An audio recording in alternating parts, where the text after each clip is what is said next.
All right. Hello, everybody. I'm not sure how many of you are here to see John. Some people maybe just be hanging at the bar. But certainly you guys that are sitting around here, I know you're here to see John Jenkins.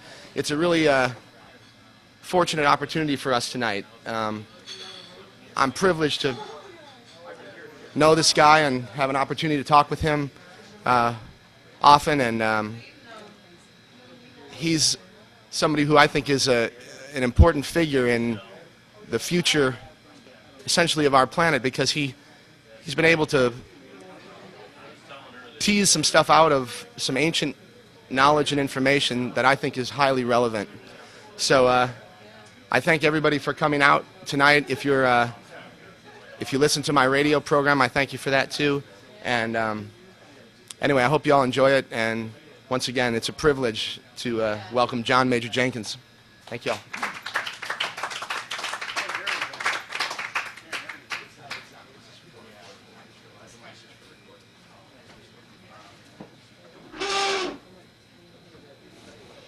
Hey, thanks, Mike. I really want to thank Mike Hagan for inviting me here and for the privilege of being on his radio show so many times over the years. I really look forward to Mike's interviews and the conversations that we have. I do a lot of radio shows, but there's something sincere and authentic in talking with Mike about these things. So I'll try to belt it out here. This mic is really for the recording. It's not like a PA system thing. So if you want it, feel free to grab these chairs. There's 2 seats right here. That looks like a comfy chair if it stays together. I don't know how many of you heard the interview last night on Mike's program, but I'm kind of blasting through doing sort of multiple things. I picked up a couple of old printing presses in St. Louis on the way and decided to combine business with pleasure. I think this is the pleasure part of it. I'm originally from Chicago, so I've been through Columbia many times on my way out to Colorado, either taking, I like to take the southern route a lot of times. And it's nice to be here. It's nice to be here, and I want to thank you all for coming out, too. So this is kind of an informal thing. The topic is 2012, which you're all going to be hearing a lot more about in the coming years, if you haven't been hearing about it already. How many of you have seen, like, I don't know, the History Channel or the Discovery Channel stuff on 2012? Anybody seen any of that stuff? It's starting to come out more and more. And some of you, you might notice that there's kind of a bit of hype around it, that sort of media hype around 2012. It's the kind of thing that lends itself to, the media just loves it, because the media motto is, if it bleeds, it leads. And 2012 certainly plays into that kind of end of the world, end of time, end of the Maya calendar, doomsday, or something like that, right? Well, I guess I'd like to put on the table the idea that that's not what the Maya had in mind. There's a book that there's a lot of 2012 books coming out now too, and that's to be expected. The people that are thinking, let's jump on the 2012 bandwagon. It'll be a great marketing thing. Let's write a doomsday novel or doomsday book or something, or do a doomsday movie or whatever. So there's this new book that came out, and on the back it says, will the world really end in 2012 as the Maya calendar predicts? And I've been in this discussion for like 20 years, and I've been researching it. My particular angle is, let's look at the Maya material on this. Let's actually read the Maya creation myth. Let's actually study how the 2012 calendar works. Let's actually talk to some of the Maya that still live down there in Guatemala to get a sense for what they think about it. And it's not about the end of the world. The main difference is that in the Maya time philosophy, time is cyclic. So it's always moving in circles. The Maya draw this insight from observing nature. Observe plant growth, the life cycle of a human being, cycles in the sky. Things move in cycles. That's the way time works. Where do we get this idea of linear time? You know, that it begins and then there's history and then it ends. Well, that really comes from the Judeo-Christian tradition.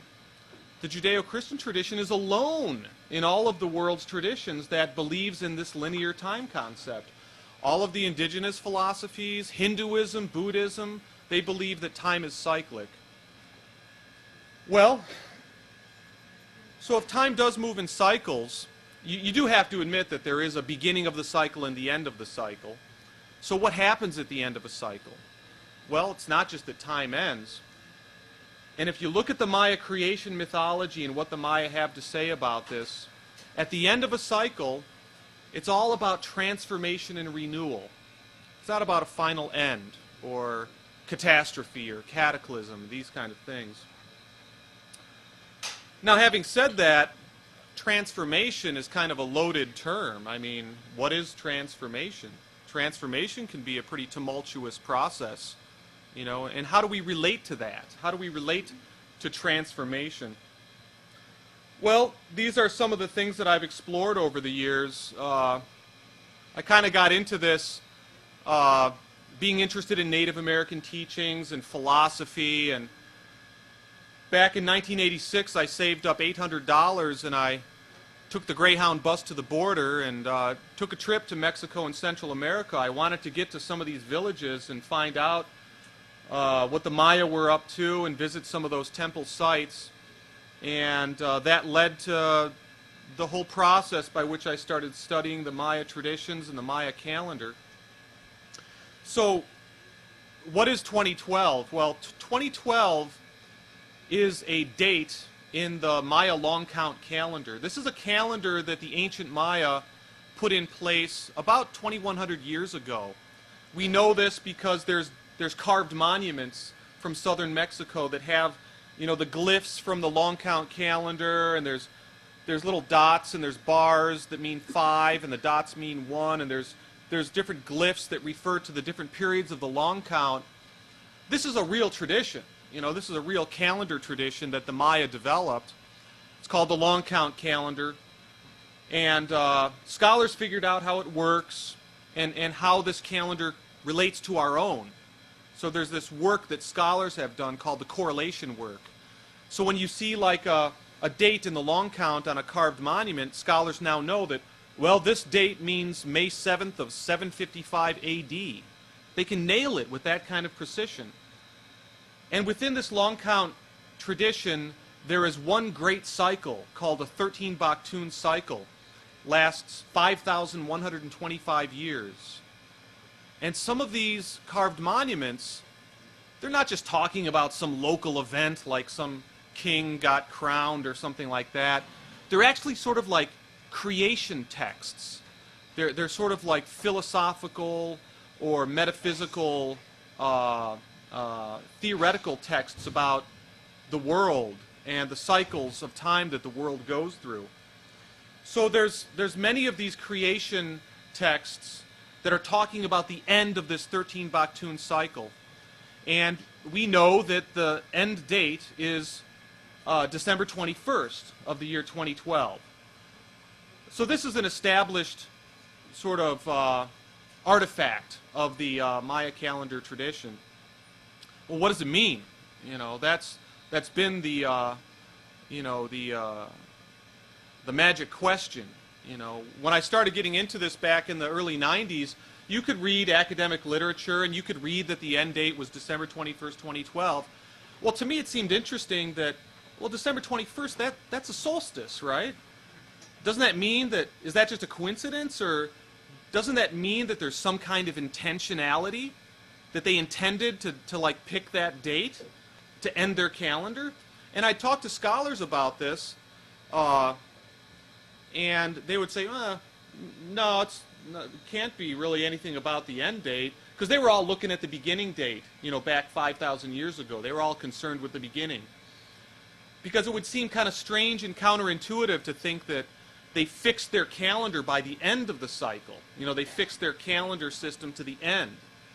At least from the vantage point of Western science, that seems sort of like a strange notion. But actually, it's not, according to the Maya. They think like this. They think that the important thing happens at the end of the cycle. And what they believe happens at the end of the cycle is birth, transformation, renewal, and rebirth. So, you know, I talked to scholars about this, and they would all say, well, it must be a coincidence. But for me, at least it was an open door to investigate this thing, you know, further. So I started asking the questions. Okay, well, where exactly was this long count calendar invented? And the answers are there. You know, you can go get the Brigham Young University studies, and it's this early Maya site called Izapa, I-Z-A-P-A. Izapa is the birthplace of this calendar. And it's this fascinating place with carved monuments. In the creation mythology is depicted on these monuments. And my work really focuses and centers on this, on reading the carved monuments of this early Maya site of Izapa. They're pictographic, you know, they're not hieroglyphic. Hieroglyphs, very abstract, it's really hard to figure out what's going on in there. But these are early carved monuments, they precede the development of hieroglyphic writing. So they're iconographic, they're pictographic, and you can look at them and, oh, there's the hero twins, and there's the seven macaw deity, and there's Quetzalcoatl, and there's the sun god, Hunahpu, and they're all characters from the Maya creation myth. Now, having this as kind of a key is really, really valuable and important for understanding the tradition that speaks to this 2012 date. And one of the important keys to understanding this was put forward by a Maya scholar named Linda Sheely, University of Texas scholar, really brilliant. And one of the things that she really, really put out there in the late 1980s was that Maya mythology and astronomy go together. In other words, the Maya creation mythology is depicting astronomical events, astronomical alignments, and things like this. So this was really a key for me to start to try to understand why the Maya picked this 2012 date. Why did the Maya pick December 21st of 2012?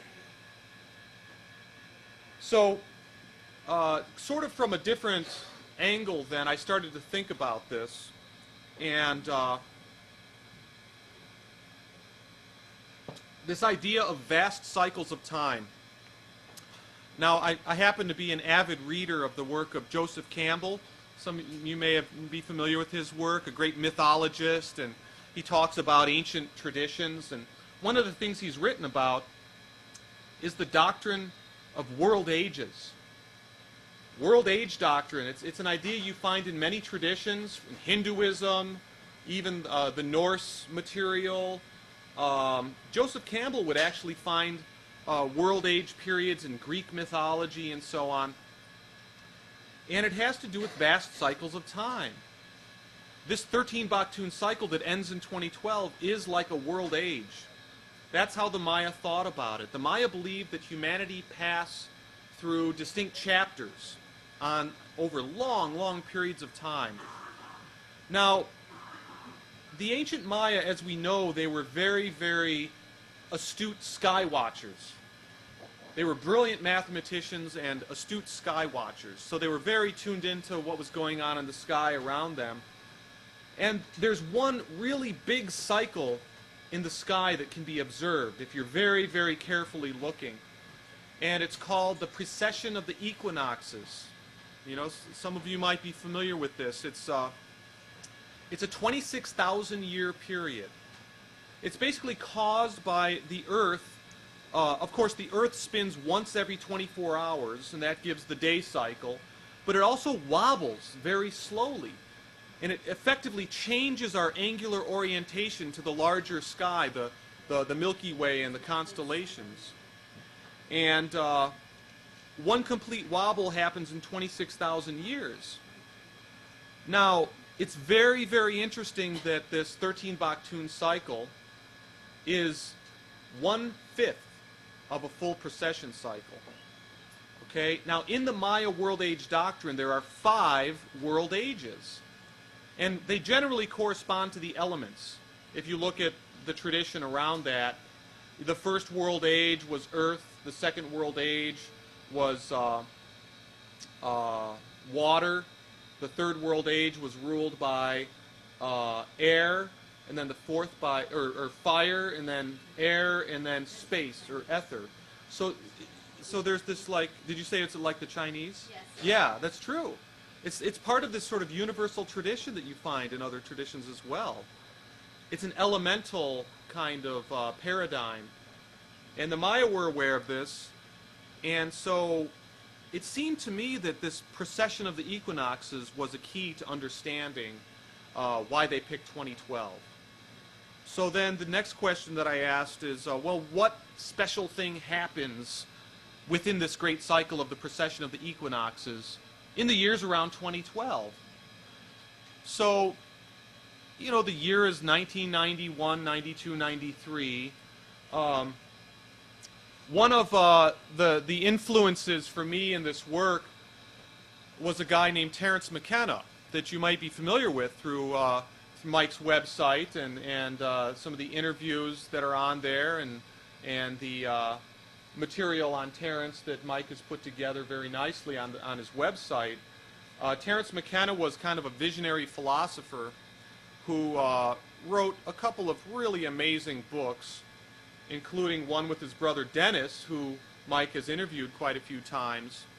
This book called The Invisible Landscape came out in 1975. Really a brilliant breakthrough book. And in that book, Terence mentions that around the turn of the millennium, very kind of general, the solstice sun is going to be in alignment with the center of the Milky Way galaxy.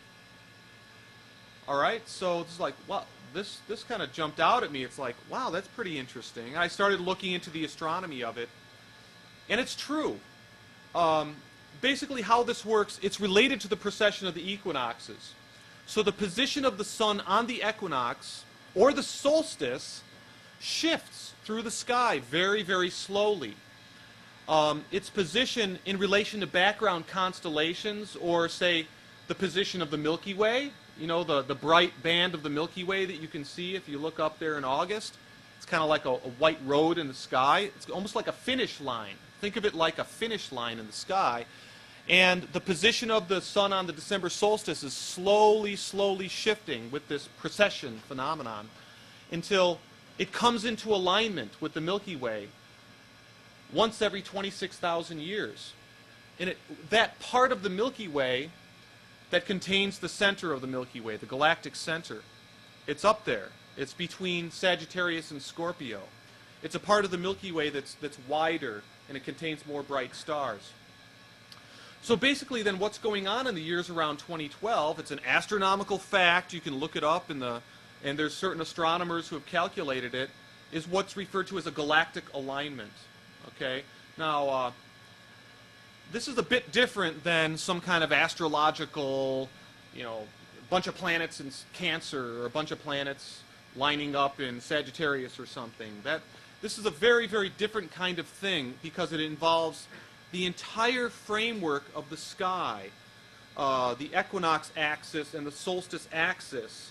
You know, you could picture like a four-spoke wheel, and it's shifting very slowly, changing our angular orientation to the larger field of forces in the galaxy.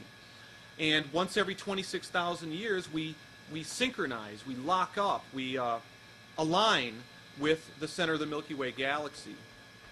Now, at this stage, I'm just trying to be clear on sort of the mechanics of this.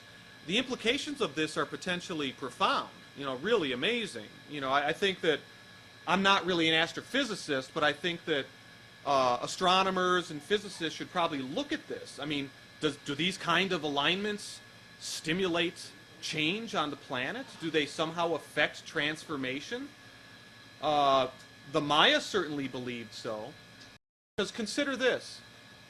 When the Maya put this 2012 calendar in place at the site of Izapa some 2,100 years ago, they did so because they believed that the end of this cycle that they fixed with their long count calendar, the year that we call 2012, would be a time of great transformation. Not just that year, but within 30 years, the whole time around that would be the end of one world age and the beginning of another world age. A time that's kind of like the crack between the worlds. You know, the time of transformation and renewal. That's how the Maya thought of this. And so they were actually projecting forward some 2,000 years to the time when this was going to happen, and they believed that that would be a time of great transformation for the planet. Well, look around us. I mean, just think of what's been going on this planet for the last 50 years, the last 50, 60 years, last 100 years, the years leading up to this, this 2012 date. Maybe the Maya, for whatever reason, call it intuition, or maybe they had some kind of higher, superior scientific insight into these kinds of processes. For whatever reason, it seems like they were right. Or, of course, as the scholars tell me, it's all a coincidence. So, I've tried to put these things on the table, and I kind of think of like what I'm doing is reconstructing the lost cosmology of the Maya. I've had a special sort of interest in trying to get to the heart of the thing in itself. I'm not interested in sort of creating my own systems or models or kind of newfangled, kind of new agey thing with it. I'm trying to go right to the heart of the information, Izapa, and reconstruct what this is about.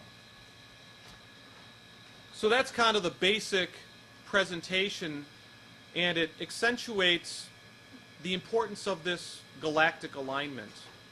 So when, you know, people ask me, I get this question all the time when I do radio shows and so on, what's going to happen in 2012? And I mean, on a certain level, I think that's kind of a problematic question. I mean, that question is really only valid if you believe that the future is predetermined.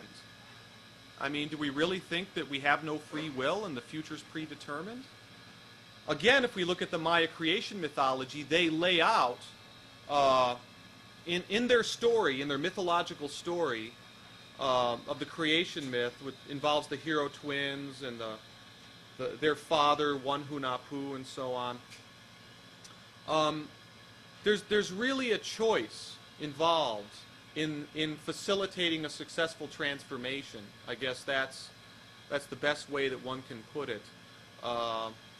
They don't have specific prophecies about a specific thing happening at a specific time. I think that that's kind of one of those weird notions that got injected into the idea of prophecy from the way that we think about like Nostradamus, gazed into a crystal ball and he could see the future or something like that. Sometimes I think of prophecy as being more like, not necessarily like seeing what's going to happen in the future, but evoking the future. It's like an evocation. A prophecy could be thought of as an evocation. But there's a choice in that. Are we going to evoke the highest possible vision of the future that we can muster as imaginative beings, working together to create a sustainable future? Or are we going to succumb to fear and paranoia and just manifest the lowest common denominator, create our own self-fulfilling apocalypse and be negative and just manifest a less fulfilling future? I think that's kind of the choice element in all of this. So these kinds of musings or interpretations on 2012 kind of proceed from looking at the Maya creation mythology and what they have to offer on this. So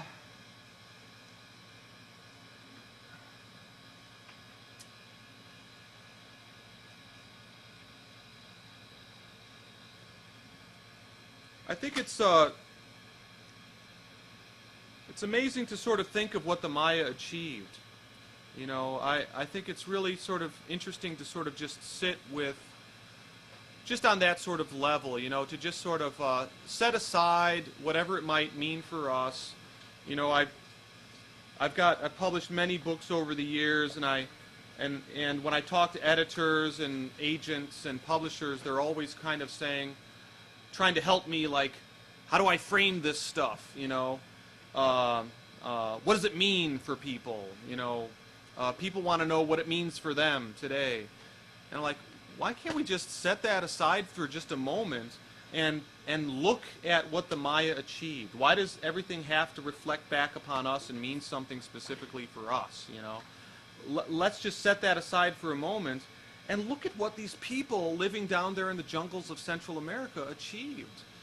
They apparently achieved this kind of galactic cosmovision. We place a lot of importance on the achievements of the Copernican revolution in the 16th century. You know, how Copernicus realized that the sun is the center. It's not the Earth is no longer thought to be the center of the universe, but the sun is the center of the universe. Well, that was seen to be like a radical new idea, you know. And the so-called rational thinkers of the day, their main complaint about that was that, why, Copernicus, that's absurd. You know, because part of the theory involved the idea that, well, that would mean that the Earth actually spins to make the stars move, and that was part of the theory. And they thought, that's absurd. If the Earth was spinning, we'd all go flying off into space. So that was like the main sort of rational criticism of Copernicus at the time. Well, it seems to me like the Maya had achieved even a higher level of integration and understanding about the true nature of the universe. Not that the Earth was the center, not that the sun was the center, but that the galactic center was the center. So they had this sort of like higher sort of perspective on these things. So I think that's sort of an important thing to just keep in mind, because the Maya are still around today, you know, and I think that if 2012 means anything, it might very well be sort of a rallying cry for not only the Maya, but for all indigenous people to stand up and reclaim a certain amount of self-determination in the world scene, and also for, you know, the vanguard of Western civilization to recognize sort of the missing piece of the puzzle that indigenous philosophy offers for us. Because after all, remember, it's the indigenous philosophy that believes that time is cyclic. You know, it's almost like there's certain like fundamental flaws at the root of Western philosophy and science that prevent our paradigm from really understanding these things. And you know, part of the sociological challenge, the challenge that we're facing in the world scene today, you know, just to sort of remove this from the realm of abstract kind of philosophizing or something, but part of the challenge, obviously, we're sort of at this crisis point in civilization right now. Resource depletion and all that stuff we hear about all the time. Well, so then how do we change our values to create a sustainable future, create a sustainable way of being on this planet? You know, these are difficult questions. I think that if 2012 is kind of a rallying cry for the Maya and other indigenous cultures, I think one of the core ideas in indigenous societies is this idea that a value around a partnership modality. I like to draw from the work of social historian Rianne Eisler. She wrote the book The Chalice and the Blade. It's really an amazing book. And she talks about two different styles of culture. One's like the partnership mode. And we actually observe human cultures following this partnership mode of being in the world back to what they call the Magdalenian cultures in early Europe, going back 15,000 years, 20,000 years. For as long as human beings have been human beings on this planet, going back 40, 50, 60,000 years, we've been in a partnership mode in which communication and interaction and forging alliances between groups and so on has been sort of the way to do it, except for the last 5,000 years. Then something happened. The partnership mode got eclipsed by what Riane Eisler refers to as the Dominator Mode, when it all became about territorialism and warfare and aggression, and you had patriarchal monotheism come into play.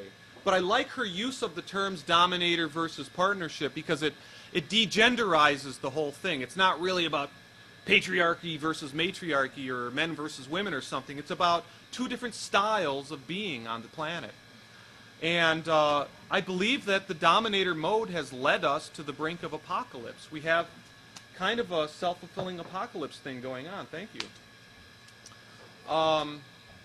So the partnership mode may be the saving grace, in a sense, at this time of great transition.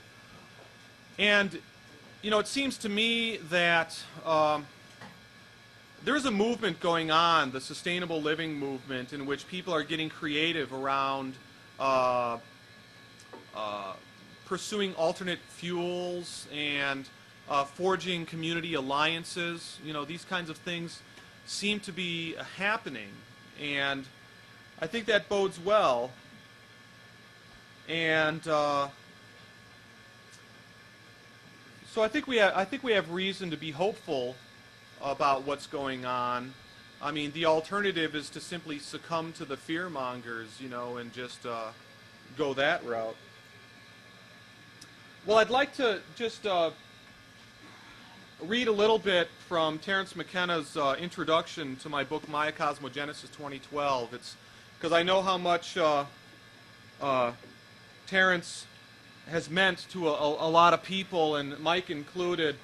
And Terence McKenna passed away almost 8 years ago now, at a fairly young age, and he really lent a lot of clarity and a lot of clarity to this 2012 discussion.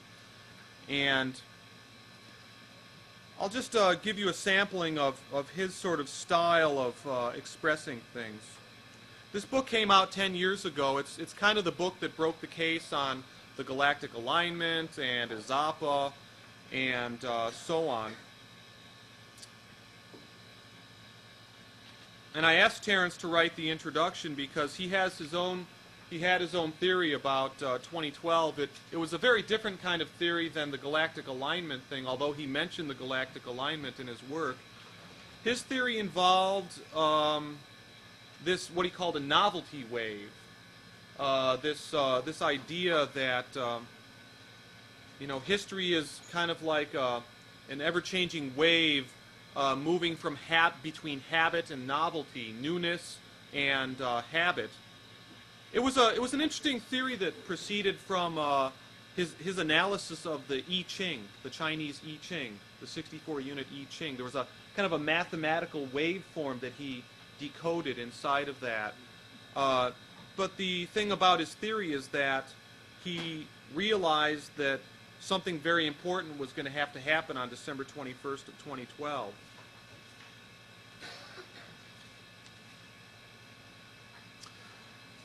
We live in a time of unarguable and enormous change, and it is portentous change which was, in the era before mechanized technology ruled the world, the special province of seers, shamans, and prophets.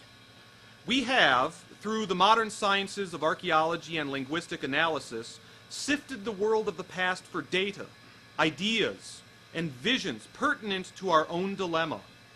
I would argue that the most enduring and substantial legacies that we inherit from those ancient and far-off times are the Maya calendar and the I Ching. Both of these inventions, when properly understood, move the heart nearer to the sources of all life. As we investigate the past, we find to our surprise that we are encountering its understanding of our immediate future. This is an unprecedented situation, full of awe-inspiring emotion and intellectual excitement. Our planet is in the process of transforming itself. This process is at a critical juncture, and to the degree that we can widen our mental screens to admit the ever larger context in which our lives and our civilizations exist, we appreciatively participate in a great leap forward in the revelation of the Tao. With these ideas as a driving force in my own journey, naturally it was with a great deal of pleasure that I accepted the invitation of traveler and scholar John Major Jenkins to write a foreword to Maya Cosmogenesis 2012. In 1975, as Jenkins generously recalls, I was the first person to realize and to suggest in print, in The Invisible Landscape, that in our time the winter solstice is placed in the constellation of Sagittarius, near the galactic center, which also coincidentally is within 2 degrees of the ecliptic. Because the winter solstice node is precessing, it is moving closer and closer to the point on the ecliptic where it will eclipse the galactic center.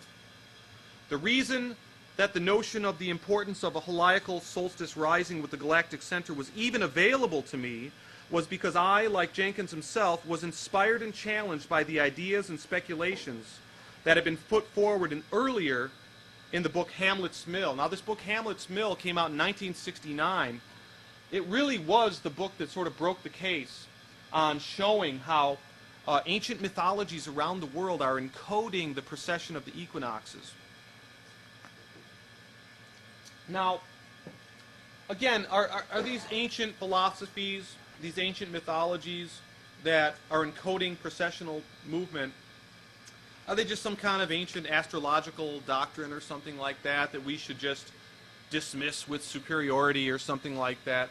Or are they really some kind of a clue about our relationship to these larger frameworks? I guess with the introduction of the Galactic Alignment into the mix, I think we can safely say that there is something very, very important about precession. And I think it has to do with great seasons of change. It's kind of analogous to the year cycle. You know, the 365-day year goes through seasons, you know. And the precession of the equinoxes changes our orientation to the larger field of the galaxy, and I think also defines sort of certain seasons that humanity passes through on this much larger scale. You know, we certainly can't appreciate that in our own lifetimes, but if we look back into the past, we can sort of gain an appreciation for this.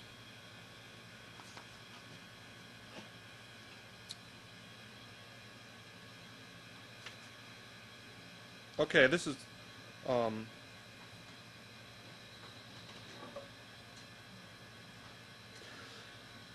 Terence continues, in Maya Cosmogenesis 2012, Jenkins has shown that this processional alignment of the winter solstice sun with the galaxy is the phenomenon in nature to which the ancient Olmec Maya anchored their great calendar.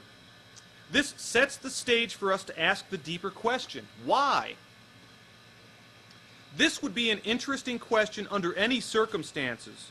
For us in these times, it is doubly interesting, for we, by chance or design, actually live in the time anticipated by the ancient Maya shaman prophets. Their bones and their civilization have long since gone into the Gaian womb that claims all the children of time. Indeed, their cities were ghostly necropoli by the time the Spanish conquerors first gazed upon them 500 years ago. Yet it was our time that fascinated the Maya, and it was toward our time that they cast their ecstatic gaze, though it lay more than 2 millennia in the future at the time the first long count dates were recorded. This is hair-raising stuff. Our own civilization, with its cults of the ephemeral and the material, might easily miss the point. And the task of appreciating the Maya is not made any easier by the fact that the specious archaeological fantasies of the New Age have poured scorn on all ancient knowledge that does not flow from the putative founts of lost Lemuria, high Atlantis, and even more dubious realms that are far away indeed. The Maya confound all this with the same imperturbable ease that they have confounded the Eurocentrism and condescension of academic archaeology. The Maya really are an ancient civilization that may have made discoveries and achieved an understanding deeper than our own in areas which we have tended to claim as our own. Can the Maya dream of renewal at the conjunction of winter solstice and galactic heart redeem our civilization? I believe that it can play a significant part. And that part, the resacralization of the world that must accompany any valorization of post-historical time, involves the recognition of the deep power and sophistication of the aboriginal mind. Not only the ancient aboriginal mind, but the contemporary aboriginal mind as well.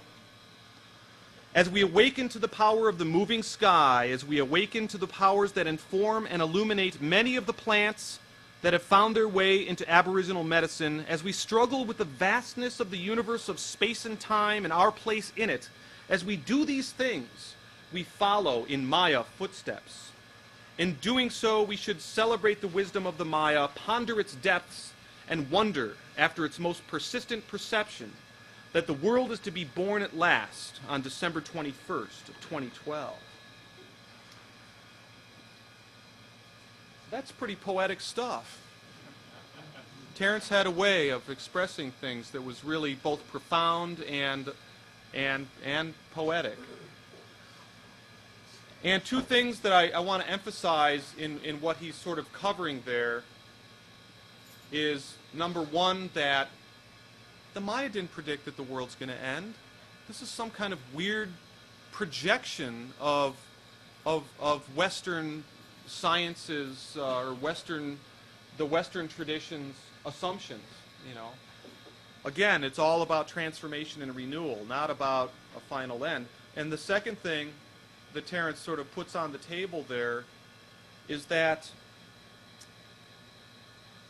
there are, I guess the way that I would dive into this is that the shamanism that the Maya were engaged in is really central to understanding how this incredible system was discovered. You know, this incredible vision of a galactic destiny, galactic processes going on, you know, and how we are related to all of that. It's all about relation, partnership, how we're connected up to these processes. That integrated vision comes from a type of shamanism that the Maya were employing. Maya culture was shamanistic. The Maya king was like a high shaman. And it was the duty of the Maya king to sit on the throne and usually do rituals and consume mind-altering plants and make a journey into the cosmic center to download the higher dimensional wisdom, the higher wisdom that resides in that transcendent realm, that divine realm, bring it down into the kingdom, and then use it to keep the kingdom organized. Think about that. That's quite different than the way that our rulers keep things in order, which is usually through force and fear. Shamanistic societies are really interesting in that way because it has more to do with being the one who dispenses wisdom, you know, not for control, not for personal gain, but for the benefit of the whole. Now, there's a very specific thing that I'll just share as long as I'm on the topic, is that Izapa is this amazing place. It actually precedes the Maya classic civilization, which stretches from like 200 AD to 900 AD. So Izapa was this transitional culture between the older Olmec and the emerging Maya. And what they achieved at this site called Izapa is, I believe it was stimulated and informed by shamanism. We know that there was a mushroom cult going on in the area.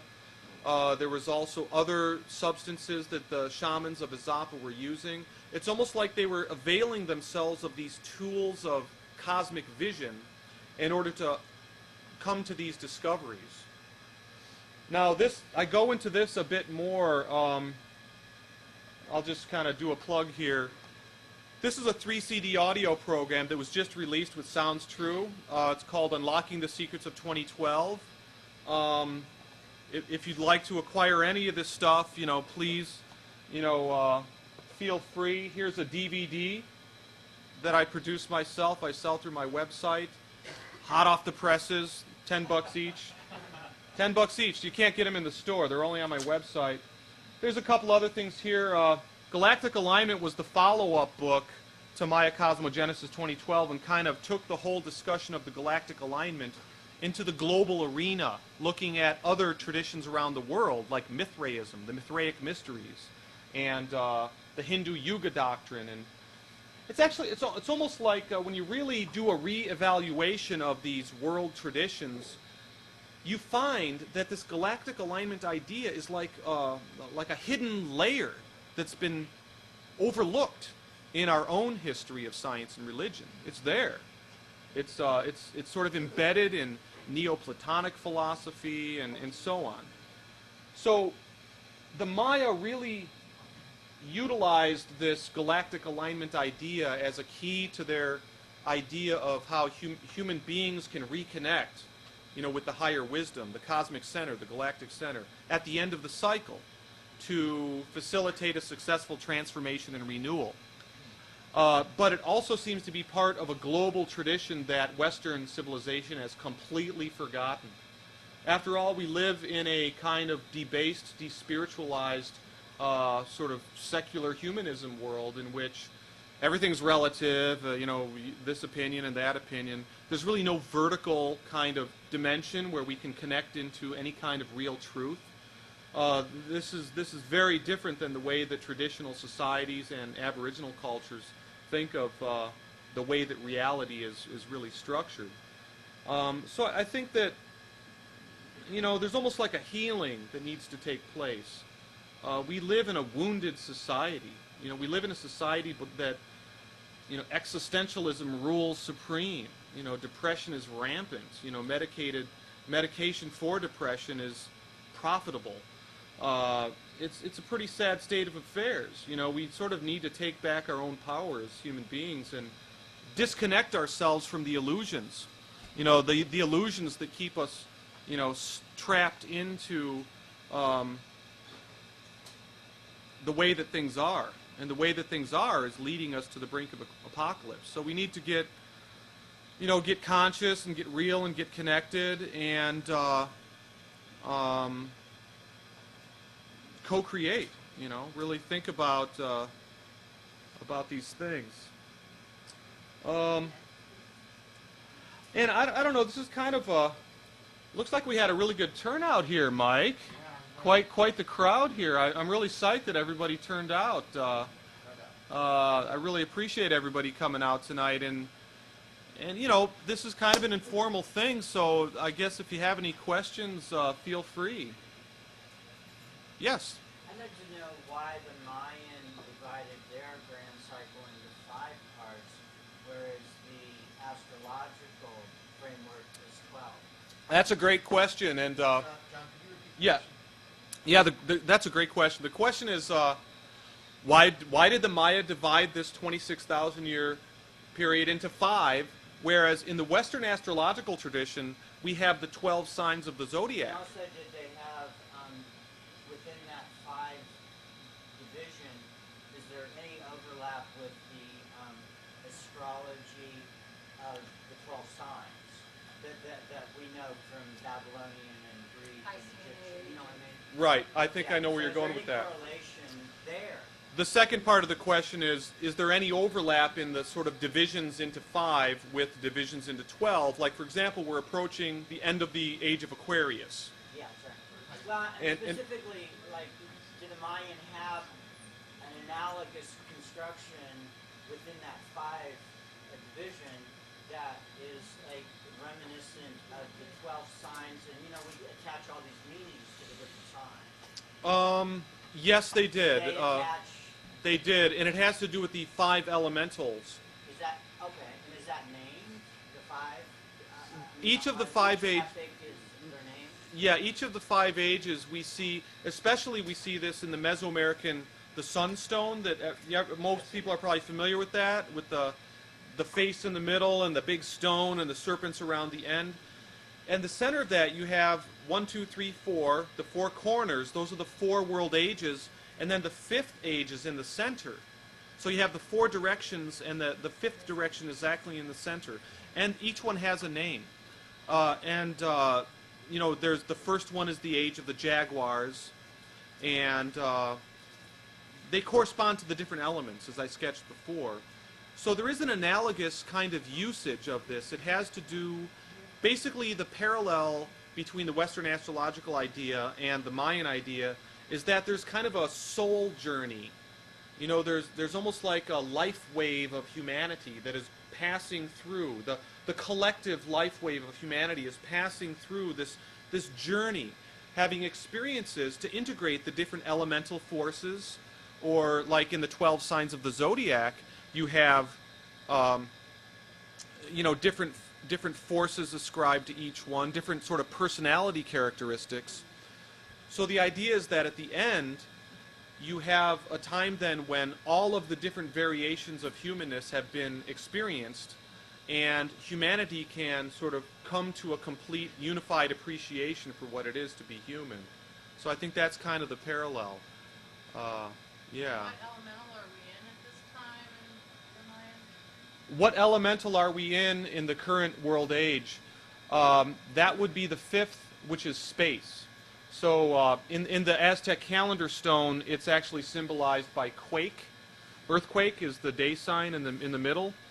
But that's just to say that movement is actually another name for that day sign. Movement and space, of course, is required for movement. So there's different ways that these things are sort of talked about or expressed in different traditions. But And how would you describe that as far as what we're experiencing and our changes in the... it is the age when a great integration of the previous experiences or ages is possible. Space is the thing that can embrace, because it's so intangible.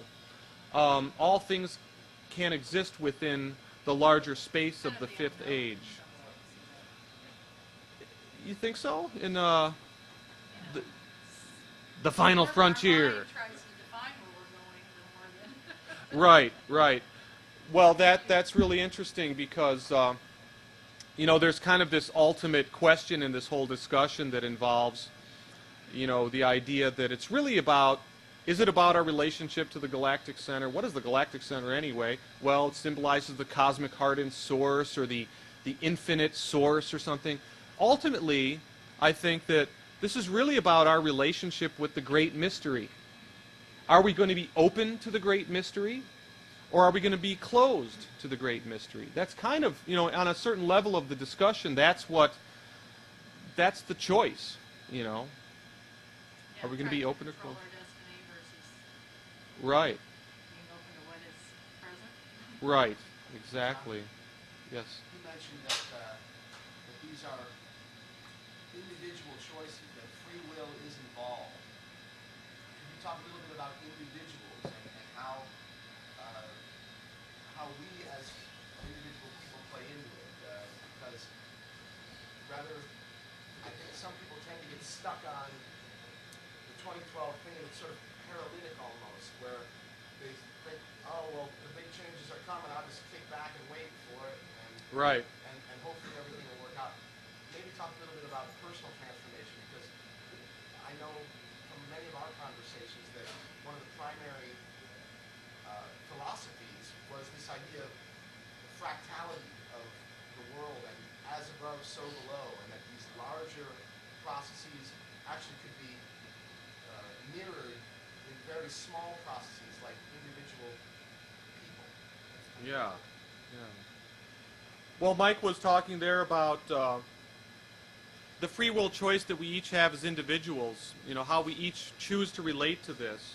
And I think on some level there is sort of this subjective dimension. I mean, ultimately there is this subjective dimension, and each one of us will experience what is apparently the same thing in different ways, subjectively. For example, if 4 people go out before the sun rises and observe the sunrise, later on you talk to each one of those 4 people, you'll get 4 different stories about what it was, what happened.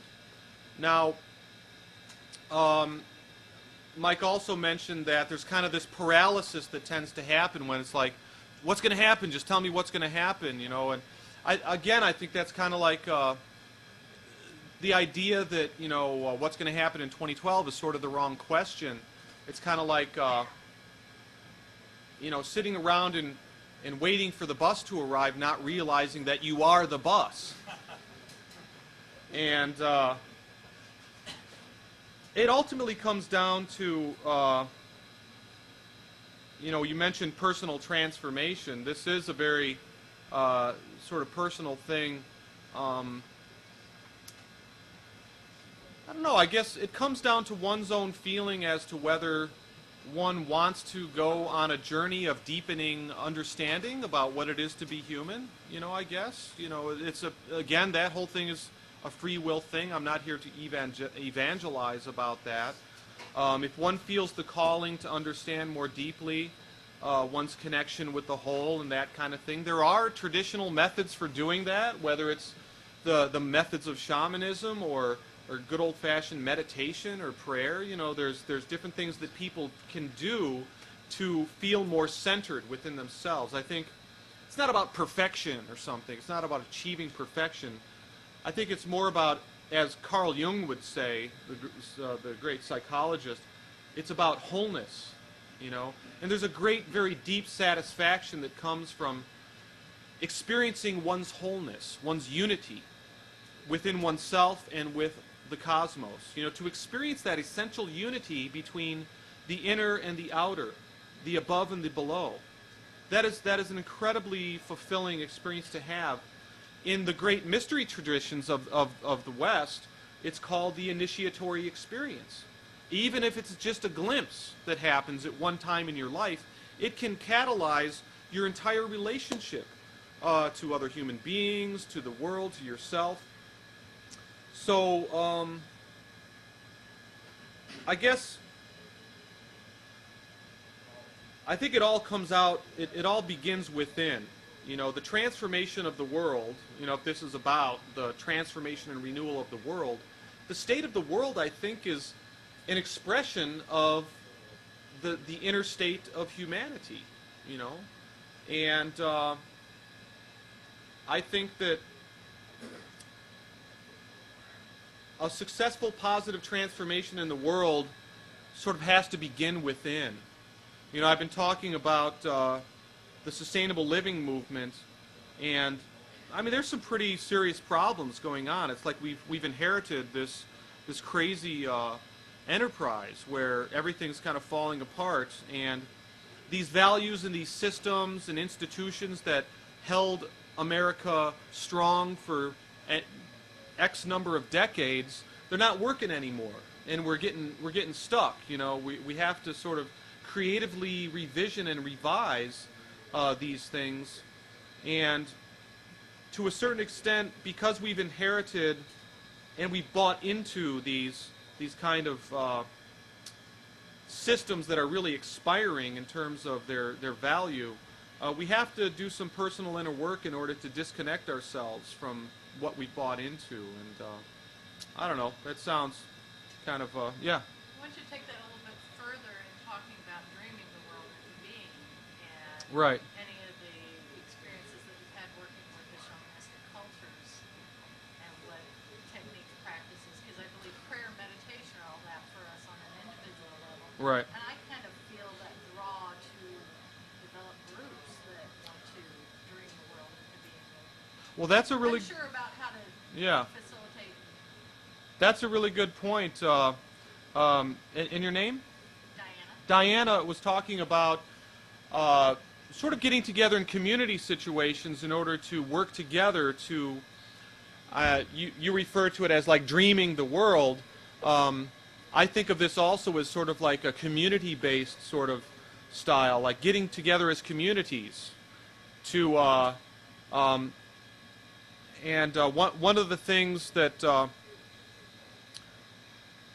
the whole idea that dreaming the world into being, it's a valuable idea because it means that all change happens kind of on the spiritual plane first, and then it happens in our imaginations.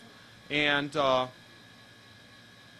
think what I'd like to do here is I'd like to invite Mike up here to tell us the story of the Imaginal Cells, because imagination and dreaming is really a critical thing for how the transformation can occur.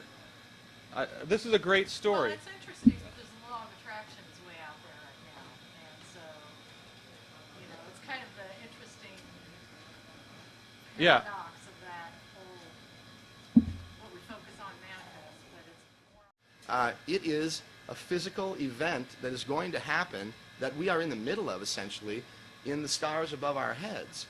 And so I thought that that was profound, and so I stuck with it. Now, John asked me to talk about transformation with regard to this thing called Imaginal Cells. Well, the background of that is one of the most interesting and familiar ideas of transformation that we can all sort of recognize is the caterpillar to the butterfly. And very few people actually understand, I think, the physical process that happens when a caterpillar transforms into a butterfly. It's not that the caterpillar goes and builds a cocoon around itself and then grows wings and then comes out. The caterpillar itself is completely destroyed. If you cut open a cocoon at the right time during this transformation, you will find nothing but an aqueous fluid. The caterpillar has been completely dissolved. It doesn't look like anything except a blob. Well, the thing that brings on this dissolution of the caterpillar are particular cells that form during this time, and they're actually called imaginal cells. Imaginal cells. This is in the scientific literature. It's what they call them, right? As in imagination. And I think that probably the reason that they chose that is because there was really no other way to describe it. They chose a phenomenological description because the cells apparently had their own imagination. And then they created this new thing. So the imaginal cells take over and eventually reorganize this entire fluid, resolidify it in the form of a moth or a butterfly that can take flight. Now you can't have, or it's very difficult to imagine two things that are more extremely different. In other words, a caterpillar is a two-dimensional critter. It crawls along the ground. It spends its entire life in the same tree, probably, maybe on the same branch. It certainly can't fly. It is a creature of the surface. The butterfly can take wing, go wherever it likes. It has a very soft footprint on the rest of the world, and Except it can cause tornadoes. well, the butterfly effect is absolutely a real thing. Absolutely, yeah.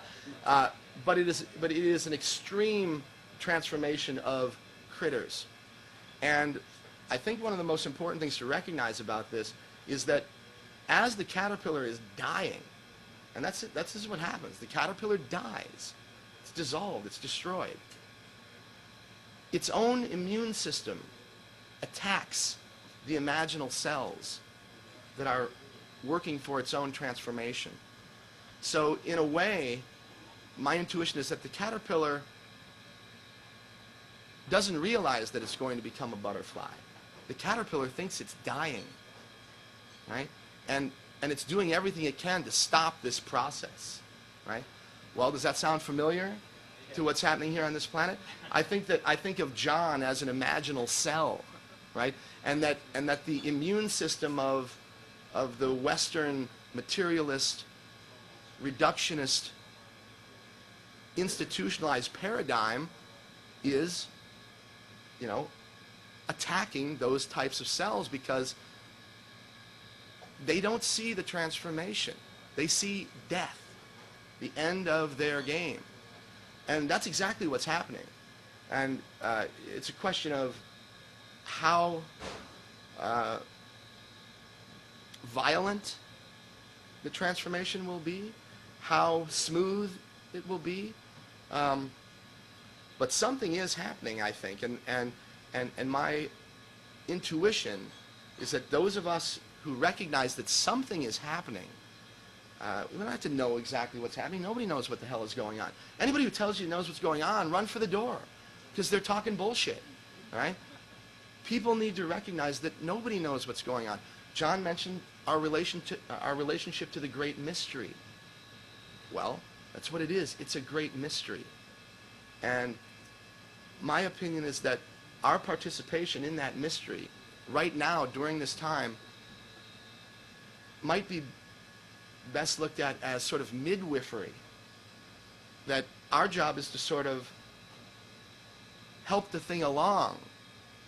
It's going to happen one way or the other. And but for people who are a little bit more on the front end of that wave, they can actually help the process, and they can assist the transformation, and they can create more imaginal cells by sharing the information with other people that they know and people who might be open, you know, to these types of ideas. And slowly or quickly, certainly eventually, there will be enough imaginal cells to dissolve the caterpillar of our culture, of our world, of our humanness, and create something new. Absolutely. So,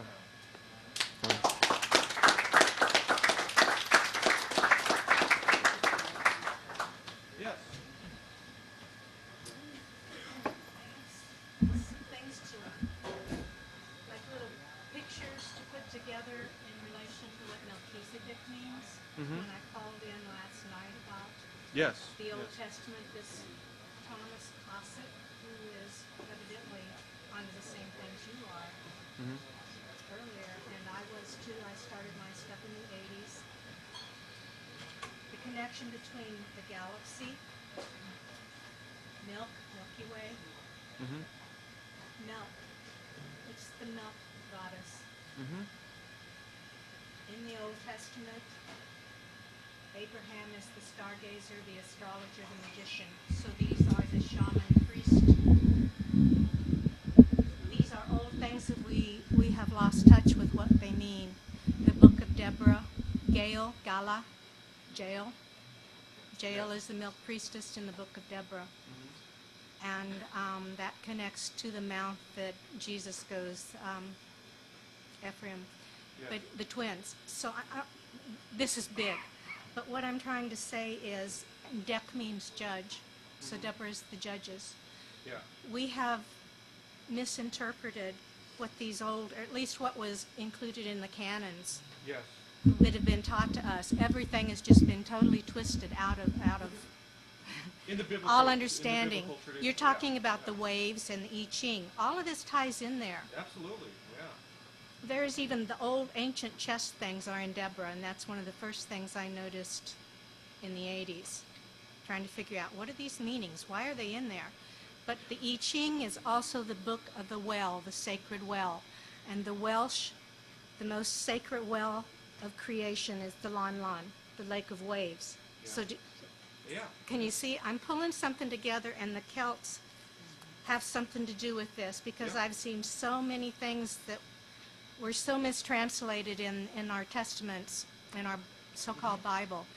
They come from things like the Celts, like the Indians, like the Hindus, and the Native Americans. All of these things are woven together. And so I wanted to point that out, that yes, if we look underneath all the layers and the grime that is hidden, what the Old Testament really means, at least some of the books that they saved, Yeah. this is what it's pointing to. And the great cosmic mother at the center of the galaxy. Absolutely. Yeah. Galaxy and the milk.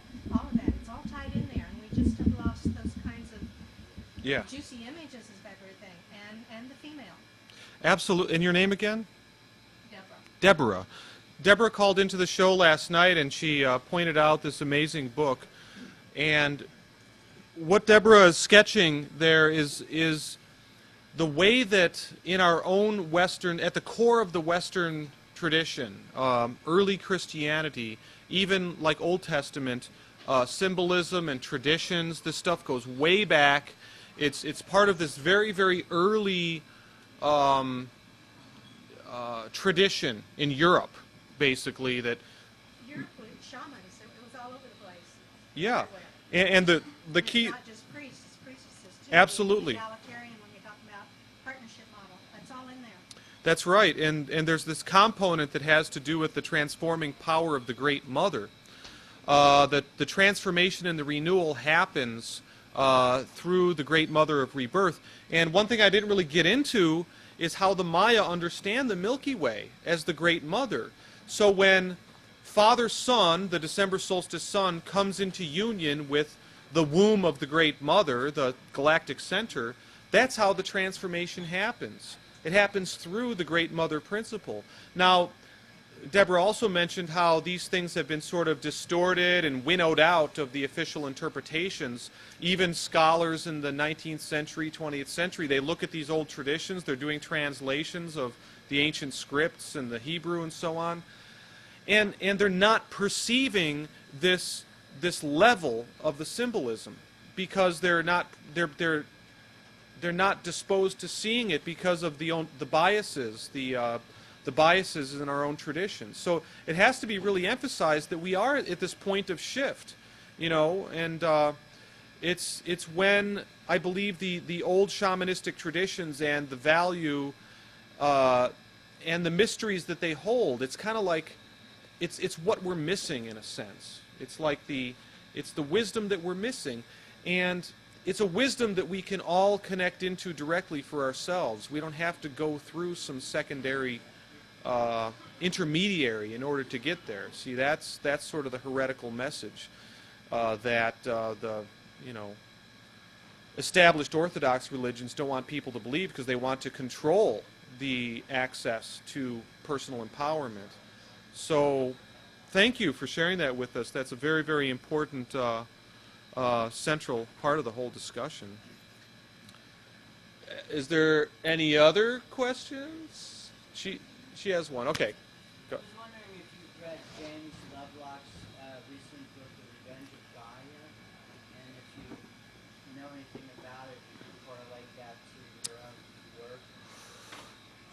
I have not read James Lovelock's recent book, The Revenge of Gaia. Of course, he's the, what do you call him, a biologist or, no, a climatologist. Okay. He, of course, proposed the Gaia theory that the Earth is a living being. I've not read the recent book, but I heard some things about it. I've read it. Okay. Well, then correct me if I'm wrong on this, but he's basically saying that by the end of this century, the Earth can really only sustain a population of, say, 500 million people. Is that 500 million people? And somehow, he's not saying how we get there, but ultimately by the end of this century, he's saying that the ideal sustainable world would have only 500 million people in it. He's saying that the population will be reduced to 200,000. 200,000. But he doesn't propose how this is going to happen. He does. What does he say? Is it like... Well, he's talking about a total radical ecological collapse. Okay.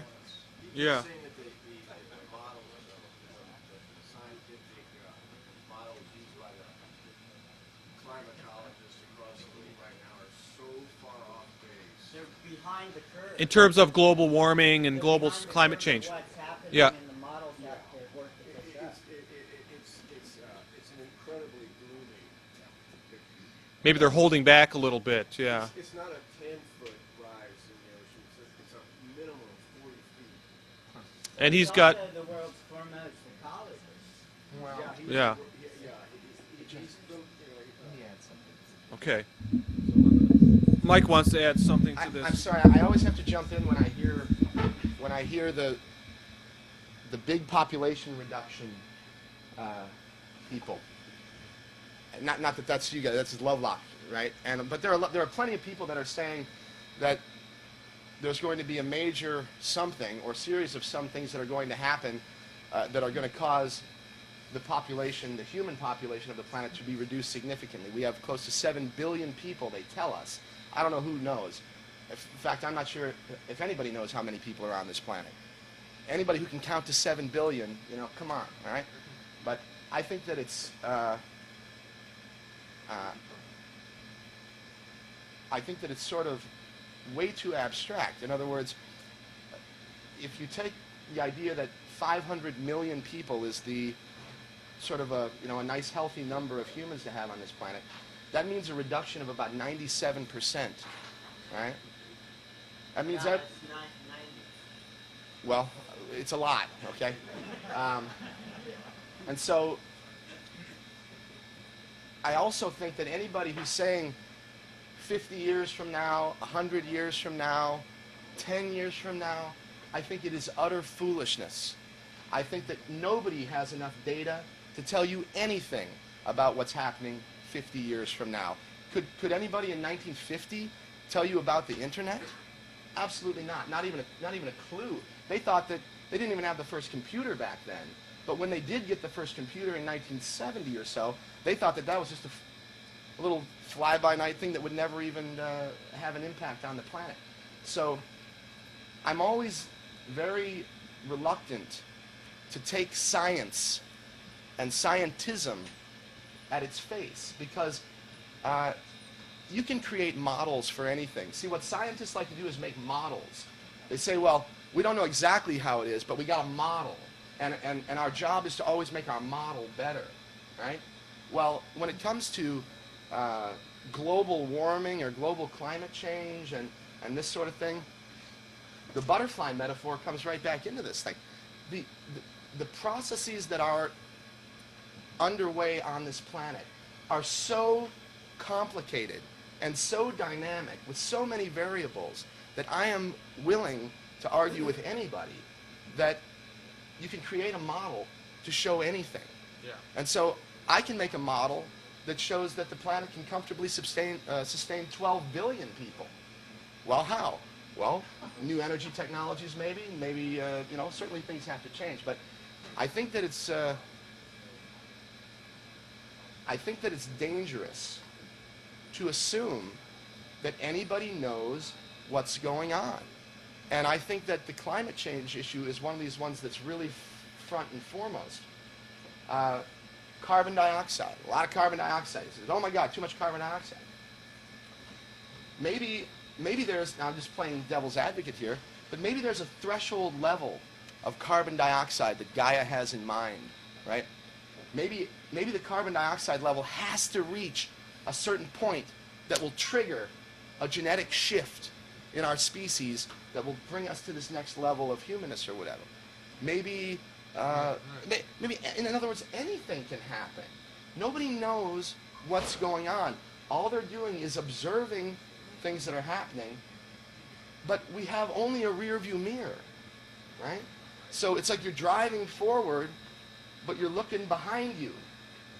And so when you're doing that, you just don't know where you're going to end up. And so I would encourage everybody to not be completely pessimistic about it, because anything can happen. I think it makes perfect sense to try to live sustainably and to try to lower your impact and to try to think about the things that you buy and the things that you eat and who the money's going to and all that stuff, right? I think that's important. But I also think it's important not to wear the weight of the world on our individual shoulders and say, oh my God, we humans have to fix everything in order for this thing to be okay. The humans have never fixed anything, all right? This is absolute arrogance and egotism and hubris. My friend Dennis McKenna, Terence's brother, says all the time, he says, the monkeys only think they're running the show, right? There are many, many more things happening on this planet that really have no interest in what the human monkeys are doing.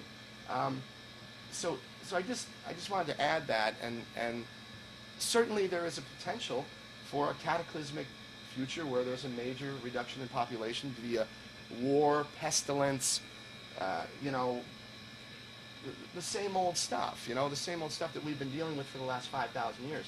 But I don't think that it's written in stone, no way, no how. And I think that it's up to us to take care of ourselves and our own the best we can. Don't worry about what's happening in Washington. Don't worry about what's happening in the rainforest, frankly. Be aware of it, perhaps, but make your own world good. Well, and You know? ultimately, isn't that surrendering to Well, absolutely. You surrendering to the mystery, but Yeah. it's also having to face the fear about not having any control. Yes, and this is And the whole that's really thing. what's dissolving.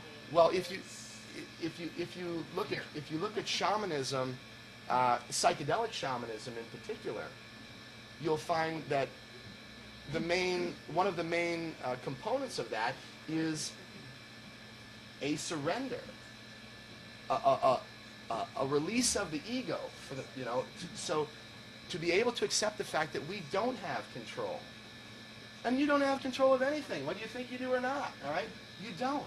All right, there could be a rock could come through the roof right now and smash us all to bits, and then that'd be it. So it's nice to think that we're in control, and we have a certain amount of control, in our own lives or whatever. But I think it's important to realize that there are greater forces at work than human beings, and our job is to sort of ride it out and do the best we can, and try to make a good world. In the circle metaphor, my grandfather's in the Lakota tradition, not the Lakota coffee tradition, the Lakota Sioux, the Lakota Native American tradition, is one of circles, cycles, right, John? Mm-hmm. Everything is circles and cycles. Well, when they talk about how to run your life, they say, well, what you do, the first thing you do is you stand up and you draw a circle around yourself. And before you do anything else, you take care of what's going on in that circle. You get your own act together. You get your own shit straight. You take care of your own issues, right? You can't help anybody else if you're a wreck. There's so many people telling people how to save themselves and what they need to do in order for... Well, my idea is that we draw circles. Once you get your own circle straight, then you can expand your circle a little bit to your friends and your family, right? Work on those circles then. Then your community, right? So it begins from the inside out, not from, you guys have to fix all this.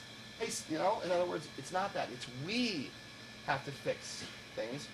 We don't have to fix global climate change. We have to fix what's happening in our own lives. And I would encourage everyone to try to have that in the back of their mind as they're observing all these other things that eventually we do have to concern ourselves with. Nice. Yeah. Thanks, Mike. Well, I can't wait to do the next interview with Mike. When's it going to be? You just say the word, my friend. All right. We'll do one in a couple months for sure. Yeah, absolutely. Maybe if you come out in June for the Solstice party, we can do another live show, and we'll have Shellyak here and a bunch of people. We'll have a great time. Nice, Right? nice. That'd be incredible. That'd be absolutely incredible. And there is an eclipse happening tomorrow. Lindsay tells me that it's actually going to be visible from this area. Am I correct? From when? From 8 till 9. I think it begins around 8 and then it goes. So if the skies are clear, check it out. There's nothing like it. Pretty amazing stuff. John, I think we better wrap it up. Okay, we got to wrap it up here. So I want to thank everybody. I want to thank the Lakota Cafe here for hosting this, and for everybody for coming out. Did I say that wrong? What? Oh, the Blue Fugue. I was at the Lakota Cafe. I'm sorry, I was there this morning. The Blue Fugue for hosting this, Mike Hagan. Everybody for coming out. Bart for his assistance in filming this, and thank you all for coming out. Check Orbit Radio's, lots of good archived programs down there. Yeah, thank you.